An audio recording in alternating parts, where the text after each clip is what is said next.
طریقت کے اعمال کا مطالعہ کیا جائے تو معلوم ہوتا ہے کہ طریقت پوری کی پوری حکمت، معرفت اور یقین کے سوا اور کچھ نہیں۔ اولیاء کرام کا خیال ہے کہ جب تک یقین کامل حاصل نہ ہو تو ان کا ایمان درست نہیں ہوتا۔ طریقت میں یقین حاصل کرنے پر خاص توجہ دی جاتی ہے۔ حضرت باعث بسطامی رحمۃ اللہ علیہ فرماتے ہیں کہ میں نے 30 سال تک سخت مجاہدات کیے اور ان مجاہدات کے بعد مجھے نحن اقرب الیہ من حبل الورید، یعنی ہم اس کی شیرک سے بھی زیادہ اس کے قریب ہیں، اس کا یقین حاصل ہوا۔ کتنے سال میں؟ 30 سال میں۔ ایمان اور ہے، یقین اور ہے، ایسے ہے کہ نہیں ہے؟ ایمان لانا، ایمان، ہر دوسرا آدمی کہتا ہے میں ایمان لے آیا، میں ایمان لے آیا، میں ایمان لے آیا۔ ایمان لے آنا اور یقین کے ساتھ لے آنا یہ اور بات ہے۔ اقرار باللسان، تصدیق بالقلب۔ یقین ہوتا ہے دل سے، زبان سے نہیں ہوتا۔ زبان اظہار کرتی ہے، دل میں یقین پیدا ہوتا ہے۔ جیسا مثال کو اکثر فقیر کہتا ہے، ہر دوسرا آدمی، بلکہ ہر آدمی کہتا ہے میں اللہ سے ڈرتا ہوں۔ کون کہتا ہے میں نہیں ڈرتا؟ ماشاء اللہ، سب کہتے ہیں۔ اور اگر حقیقت دیکھا جائے، یقین کی آنکھوں سے دیکھا جائے تو یہ دعویٰ کرنے والا خود اپنے دعوے میں جھوٹا ہوگا۔ اللہ سے اس طرح ڈرا جاتا ہے جس طرح ہم کہنے کے بعد عمل کر رہے ہوتے ہیں؟ یہ تو نہیں، ایسا تو نہیں ہوتا۔ تو یقین اور ہے اور ایمان اور ماں کہنا اور ہے۔ تو فرمایا کہ میں نے 30 سال لگائے اس بات کو سمجھنے میں۔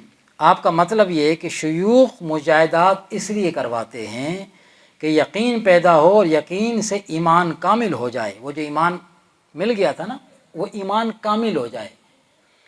طریقت کے اندر آپ کو کچھ وظائف دیے جاتے ہیں پڑھنے کے لیے۔ کلمہ طیب لا الہ الا اللہ، اس کی تسبیحات دی جاتی ہیں پڑھنے کے لیے۔ 2 قسم کا وظیفہ ہوتا ہے، ایک لسانی ہوتا ہے اور ایک اندر کا ہوتا ہے۔ یہی کلمہ زبان سے ہی پڑھایا جاتا ہے اور یہی کلمہ اندر سے پڑھایا جاتا ہے۔ کلمہ وہی ہے، کلمہ وہی ہے۔ تو جس کلمے کو پڑھ کے مسلمان ہو چکے ہیں، الحمدللہ مسلمان گھرانے میں پیدا ہوا، رات دن کلمہ پڑھتے رہتے ہیں، پھر جب کسی بزرگ کے پاس جاؤ تو اس نے پھر تسبیح پکڑا دینی ہے، بھائی 1100 روزانہ پڑھنا ہے، 600 روزانہ پڑھنا ہے، کم سے کم ایک تسبیح تو نے روزانہ کلمے کی پڑھنی۔ کلمے پہ تو ہمارا ایمان ہے، پھر اب اس کی تکرار کی ضرورت؟ ہاں، بولا تیرا ایمان ہے پر یقین کبھی نہیں پہنچا تو۔ ہم تجھے یقین پہ لے کے آنا چاہ رہے ہیں، یقین کی دولت حاصل کر۔ تو وظائف کروانے کا مقصد غیبی صورتوں کا جاننا نہیں ہے کہ آنکھ بند کرو تو پھر غیبی یہ وظیفہ کر لیا، آنکھ بند کرو گے تو کچھ نظر آ جائے گا۔ ہرگز یہ نہیں ہے۔ مشائخ اولیاء کرام جب ہمیں کوئی وظائف دیتے ہیں پڑھنے کے لیے، کسی بھی سلسلے کے ہوں، تو وظائف کا مطلب ایک تو ایمان میں یقین کامل پیدا کرنا ہوتا ہے، اور ان وظائف کے ذریعے جب کا ایمان یقین کی طرف چلے گا تو پھر آپ قرب الہی، اللہ کے قرب کی طرف چل پڑیں گے۔ اللہ کا قرب حاصل کرنے کے لیے اللہ ہی کا ذکر کرنا پڑے گا، سیدھی سی بات ہے۔ اللہ کا قرب حاصل کرنے کے لیے اللہ کا ذکر کرنا پڑے گا۔ اس ذکر کے ذریعے ہم اللہ تبارک و تعالیٰ کی ذات تک پہنچتے ہیں۔ ذات اور ہے، ذکر اور ہے۔ ذات اور ہے، ذکر اور ہے۔ نام اور ہے، ذکر اور ہے۔ نام، ذات، ذکر۔ عمومی کہنے میں کہتے ہیں اللہ کا نام، ذات، ذکر ایک ہی بات، ایک بات نہیں ہے۔ یہی تو تربیت کا حصہ ہے۔ فَاذْكُرُونِي أَذْكُرْكُمْ، ذکر ہی کی۔ اور اس ذکر سے مراد کیا ہے؟ اس ذکر سے مراد ہم کہتے ہیں تسبیح پھیرنا، تسبیح پھیرنا، یا کوئی بھی ذکر کر لیا، اس ذکر سے خدا کی مراد جو ہے وہ اپنی یاد کروانا ہے کہ میری یاد کر۔ ہم سمجھے ہی نہیں کہ ذکر کرنے کا مقصد کیا تھا اور مطلب کیا تھا، مقصود کیا تھا۔ ہم تسبیح پھیرنے میں لگے رہے اور تسبیح پھیر کے بھی اس کی یاد نہ آئی۔ نماز کے لیے فرمائے بندے نماز قائم کر میری یاد کے لیے، ہم نے نماز بھی پڑھ لی، قائم بھی کر لی، اس کی یاد پھر بھی نہ آئی۔ قیام میں بھی کہیں ہم اور تھے، رکوع میں بھی کہیں اور تھے۔ سبحان ربی الاعلیٰ، ان نماز کی انتہا سجدہ ہے، نماز کی انتہا سجدہ ہے، عبادت کی اینڈ سجدہ ہے۔ ہم سجدے میں جا کے بھی اس کو یاد نہ کر سکے۔ سبحان ربی الاعلیٰ زبان سے پڑھا، رب کی بڑائی زبان سے 3 دفعہ، 5 دفعہ، 7 دفعہ، 11 دفعہ دھڑا دھڑ پڑھ لیں، اور دل اس کی یاد سے سجدے میں بھی خالی ہے، تجھے کیا ملے گا نماز میں؟ اسی کے لیے تو علامہ نے فرمایا تھا کہ میں جو سربا سجدہ ہوا کبھی، میں جو اس کیفیت کے ساتھ کہ جو میں سربا سجدہ ہوا کبھی تو زمین سے آنے لگی صدا، میں جو سربا سجدہ ہوا کبھی تو زمین سے آنے لگی صدا، ارے تیرا دل تو ہے صنم آشنا، تجھے کیا ملے گا نماز میں؟ تو ایک خدا کے چھوڑ کے کتنے خداؤں کا پجاری ہے؟ کون سے خدا؟ خواہشات نفسانی، نفس سب سے بڑا بت آپ کے اندر، ہمارے اندر موجود ہے۔ اب پھر چھوٹی بڑی خواہشات ہیں، چھوٹے بڑے بت ہیں سارے، وہ سب سے بڑا بت نفس۔ ہم ایمان سے بتائیں، ہم اس کی خواہشات پہ چلتے ہیں کہ نہیں چلتے؟ نماز میں کھڑے ہو کے بھی اسی کی خواہشات پہ عمل ہو رہا ہوتا ہے، عبادات میں بھی اس کا کہنا مان رہے ہوتے ہیں۔ کم سے کم اتنا تو ہمیں کرنا چاہیے کہ نماز کے اندر آ کے یا ذکر اذکار اگر ہم کر رہے ہیں، اس وقت تو اپنے رب سے خالصتاً جڑ جائیں۔ اگر کوئی خیال آئے تو لاہور پڑھ لیں، لاہور بھی نہیں پڑھتے، بلکہ نماز جلدی پڑھتے ہیں کہ دوست باہر انتظار کر رہا ہے، فلاں جگہ مجھے تقریب میں جانا ہے۔ نماز اگر مسجد میں بیٹھے ہیں تو خیال آ گیا باہر جانے کا تو نہیں، لاہور نہیں پڑھنا ہے، ہاں باہر تو جانا ہے، یہ جلدی یہاں سے فارغ ہو جاؤ۔ تو یہ ہمارا جو حال ہے نا، یہ اسی اصلاح کی ضرورت ہے۔ اسی حال میں اللہ سے ملنا ہے ہم نے، اس حال کے ساتھ کہ جو کہے گا بندے نماز کون سی پڑھ کر آیا ہے، تو نے وہ نماز پڑھی جس میں سب کی یادیں تھی پر میری یاد نہیں تھی، اور میں نے کہا تھا بندے نماز قائم کر میری یاد کے لیے، میرا ذکر کر میری یاد کے لیے، ذکر کے معنی میری یاد تھی، تو نے کیا کر کے آیا ہے بتا۔ ہم کیا بولیں گے؟ اللہ ہم سمجھے ہی نہیں تھے کہ تیرا مقصد کیا تھا بیان کرنے کا، ہم تو قیام رکوع سجدہ تو کر کے آئے، میں ان کا حاجت مند تھوڑی ہوں کہ تو میرے سامنے آپ بن کے کھڑا ہو یا تو میرے سامنے سر جھکائے۔ ان تمام کیفیات کے اندر یاد پوشیدہ تھی، وہ تو نے کی نہیں۔ اس ماحول میں ڈال کے، اس کنڈیشن میں ڈال کے اپنی یاد کرانا مقصود تھی، وہ تو نے نہیں کی۔ تو اللہ تبارک و تعالی ہمیں سمجھ کر عبادات کرنے کی توفیق عطا فرمائے۔ تو فرماتے ہیں، کہتے معاذ رضی اللہ عنہ فرماتے ہیں کہ شکوک اعمال کثیر کو بھی باطل کر دیتا ہے۔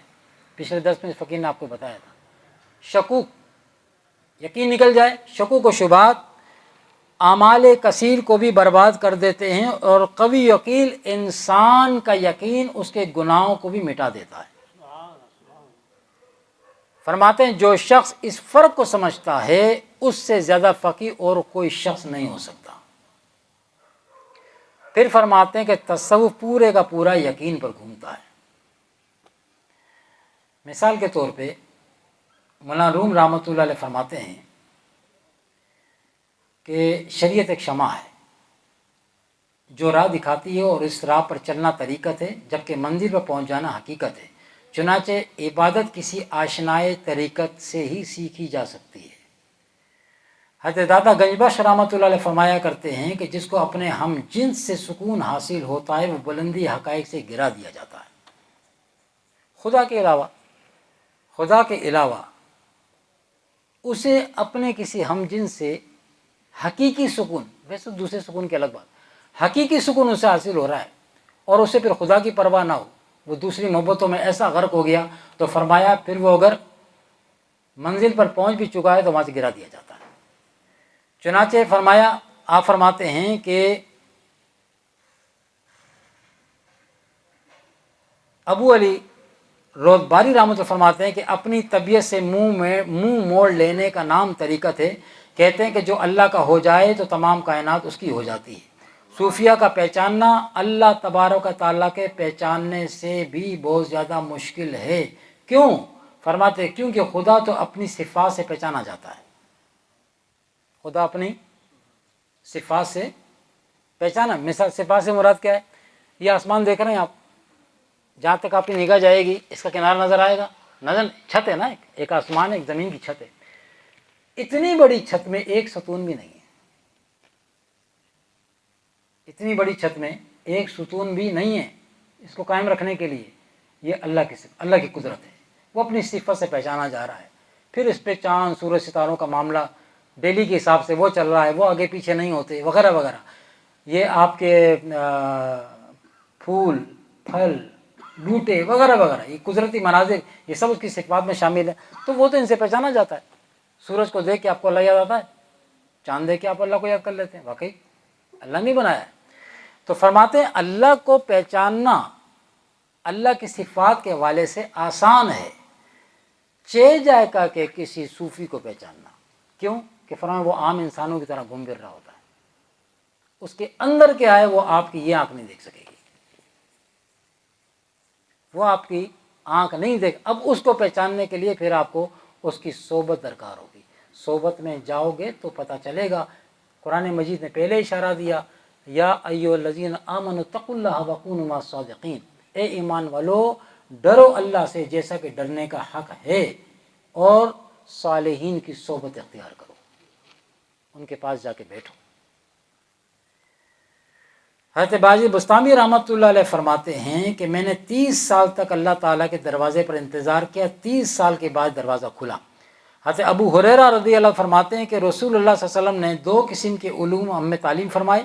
ان میں سے ایک وہ علم ہیں یا علوم ہیں جن کو ہم نے لوگوں کے سامنے بیان کیا، اور دوسرے وہ علوم ہیں کہ اگر ہم ان کو عام لوگوں بیان کریں تو لوگ ہمارا گلا کاٹ دیں گے. دوسرا علم کون سا ہے؟ اگر ہم عام پبلک میں بیان کریں تو لوگ یعنی نہ سمجھے کی بنا پہ سمجھیں گے نہیں بات کو، اور وہ ہمارا گلا کاٹ دیں گے آگے. تو آقا علیہ الصلوۃ والسلام نے بھی تعلیم فرمائی کہ لوگوں سے ان کی سمجھ کے مطابق بات کرو.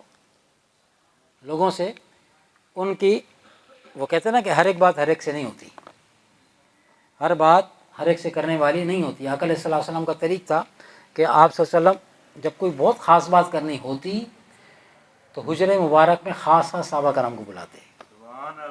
ابو بکر آ جائیں، عمر آ جائیں، عثمان آ جائیں، علی آ جائیں، ابو ہریرہ آ جائیں، انس آ جائیں وغیرہ وغیرہ، جیت صحابہ کرام آ جائیں. یہ وہ صحابہ کرام جیت کہ جن کی طرف سے حضور کوئی گفتگو فرمائیں گے تو کیوں کیا کیسے یہ ہوگا ہی نہیں. بس صدقت یا رسول اللہ، آپ نے جو فرمایا سچ اور حق ہے، سمجھ میں آئے یا نہ آئے، بس آپ نے جو فرمایا حق اور سچ ہے. تو وہ باتیں آقا علیہ الصلوۃ والسلام بذات خود بھی وہ ساری باتیں سب کے سامنے نہیں کرتے تھے. چیدہ چیدہ بندے بلائے جاتے تھے، وہ راز کی باتیں ان سے کی جاتی تھی. جس پہ ابو ہریرہ فرماتے ہیں کہ اگر ہم لوگوں کے سامنے بیان کر دیں تو لوگ ہماری گردنیں مار دیں، گردن کاٹنے کو آ جائیں. آخری بات اسی وجہ سے سمجھانے کے حوالے سے پہلے بھی اس فقیر نے بیان کی. حضرت عائشہ صدیقہ رضی اللہ تعالی عنہا بیان کرتی ہیں کہ حضور علیہ الصلوۃ والسلام تشریف فرما تھے گھر کے اندر ہی حجرہ مبارکہ میں. تو میں گئی تو حضور تشریف فرما تھے، اللہ کے ذکر فر منہمک تھے. تو جب میں اندر گئی نا، سلام عرض کیا تو آپ نے فرمایا کون؟ اور بڑا عجیب انداز تھا سرکار کا. فرمایا کون؟ اب بیوی کی آواز سے کون نہیں پہچانے گا؟ تو فرمایا اور حضور کی جیسی سماعت رکھنے والا اور کون ہو سکتا ہے؟ لیکن وہ فرما رہے کون؟ تو آپ فرماتی حضور نے اس انداز میں پوچھا کہ میں سہم گئی. تو میں نے کہا کہ عائشہ. میں نے آہستہ سے ادب سے عرض کیا کہ عائشہ. فرمایا کون عائشہ؟ جب سرکار نے یہ فرمایا کون عائشہ تو میں اور ڈر گئی، اور پھر میں نے ادب سے عرض کیا کہ بنت ابا بکر، ابو بکر کی بیٹی. فرمایا کون ابا بکر؟ اللہ اکبر. فرمایا میں کمرے سے واپس نکل گئی. اس کے بعد جب سرکار تشریف لائے اپنے اس حال سے نکل کے، تو آپ نے فرمایا کہ یہ حال ہم پہ جب ہوتا ہے تو ہم یہاں نہیں ہوتے، ہم اپنے رب کے ساتھ ہوتے ہیں. پھر سامنے والوں کو یعنی کہ اس کا مفہوم بتا رہے ہیں آپ کو کہ کتنا ہی قریبی ہو پھر وہ پہچان میں نہیں آتا. یہ خاص اوقات ہوتے ہیں. آقا علیہ السلام اب یہ وہ چیزیں ہیں جو اسراء پہ چلتا ہے تو اس کو آقا علیہ السلام کی اس طبیعت سے تبرک ملتا ہے جو عام کے لوگوں کی سمجھ میں نہیں آتا اور نہ ظاہری علم رکھنے والے کی سمجھ میں آتا ہے. پھر فتوے لگ جاتے ہیں. حضور غوث اعظم پہ فتوے لگ گئے پچھلے 10 میں نے آپ کو بتایا. حضور غوث اعظم رضی اللہ تعالیٰ عنہ پہ کفر کے فتوے لگ گئے. یہ وہ لائن ہے یہاں تو آؤ تو پھر اپنی عزت جان نہیں اپنی عزت علی پہ لے کے آؤ کہ پھر پگڑی بچانے کی فکر نہ ہو کہ میرے نام اچھل جائے گا پگڑی جھل جائے گی وغیرہ. وہ لوگ کیا کہیں گے؟ نہیں، پھر رسی اس کے ہاتھ میں ہوتی ہے. پھر جس سے بھی کھینچے چاہے تو آرام سے لے جائے چاہے تو رگڑے لا کے لے کے جائے. پھر اس کی مرضی ہے نا. کیوں؟ جس طرح بھی لے کے جائے گا بندہ پہنچے گا وہیں تک. اگر اس کی طلب ہے تو پھر اپنے آپ کو راضی برضا اس کے حوالے کر دیں. جس طرح قربانی کا جانور آپ کہتے ہیں قربانی ہمارے اپنے آپ کو ہمارے حوالے کر دیں، ہم چھری پھیر دیں. چھری پھرے گی تو قربان ہوگا، چھری پھرے گی تو ذبح ہوگا. اس کے بغیر تو ذبح نہیں ہوتا. ان اونٹوں کی طرح بن جائیں جو عید قرباں پہ آقا علیہ السلام کے سامنے جب اونٹ قربانی کے لائے جاتے تھے. ہم جو جانور ذبح کرتے ہیں جانور بدک کے بھاگتا ہے، ادھر سے پکڑ ادھر سے پکڑ 2-4 رسیوں سے باندھ کے گراتے ہیں، ٹھیک ہے، پھر بھی وہ بدکتا ہے. آقا علیہ السلام کے ہاتھ میں چھری ہے. عید الاضحیٰ کا موقع ہے، جانور لائے گئے قربانی کے، اونٹ آئے، کسی کا ہاتھ پاؤں نہیں باندھا گیا، کسی کو کھینچ کے گرایا نہیں جا رہا، ضرورت ہی پیش نہیں آ رہی. کیوں؟ صحابہ کرام کہتے ہیں کیا خدائے قسم کیا منظر ہوگا. صحابہ کرام فرماتے ہم دیکھتے تھے آقا علیہ السلام کے دست مبارک پہ چھری ہوتی تھی، اونٹ اپنی گردنیں خود سرکار کے قدموں میں رکھتے تھے. اور اونٹوں میں بھی یہ ریس ہوتی تھی، ہر اونٹ چاہتا تھا کہ سرکار پہلے مجھے ذبح فرمائیں. ہائے قتیل عشق، حضور کے ہاتھوں سے ذبح ہونا اپنے لیے اعزاز سمجھتے تھے. ہر ایک کی یہ خواہش، کسی شاعر نے کہا کہ ہر ایک کی یہ خواہش ہے کہ پہلے مجھے ذبح فرمائیں. ہر ایک کی یہ خواہش ہے کہ پہلے مجھے ذبح فرمائیں. ارے تماشا کر رہے ہیں مرنے والے عید قرباں میں، تو کم سے کم اونٹ جیسی عقیدت لے لیں. کہنے کو تو بے زبان ہے، ہم کہتے ہیں جانور ہے، حیوان ہے. خدا کی قسم عقیدت ہم سے بازی لے گئے. وما علینا الا البلاغ.